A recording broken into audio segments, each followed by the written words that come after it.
Let's learn the straight stitch. This is the easiest and simplest stitch in embroidery. In this stitch, we take the thread from one point to another to make a straight line. That's it. Through this video, you'll learn how to make standing, sleeping, slanting, big and small lines using the straight stitch. So let's start. From point 1, bring your needle up like this and insert it down at point 2. Pull the needle through, and that's it. This is our straight stitch. It's that simple.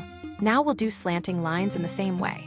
We made the standing line. Bring the needle up from one point and insert it down at the next point. Basically, a straight stitch is nothing but making straight lines using a needle and thread. Now, let's do big and small lines. For this also, we'll follow the same process. Bring your needle up from one point and insert it down at another.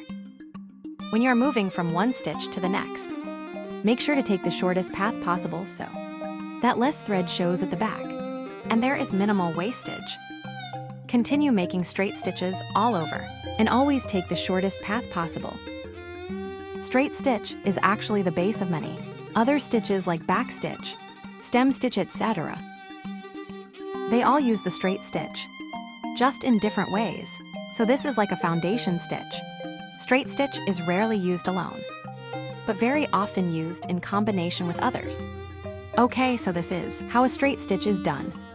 There's no specific technique. You just have to bring your needle up from one point and down into another. That's it. Don't worry about the thread shadows you can see. Once the hoop is bagged, those lines will disappear.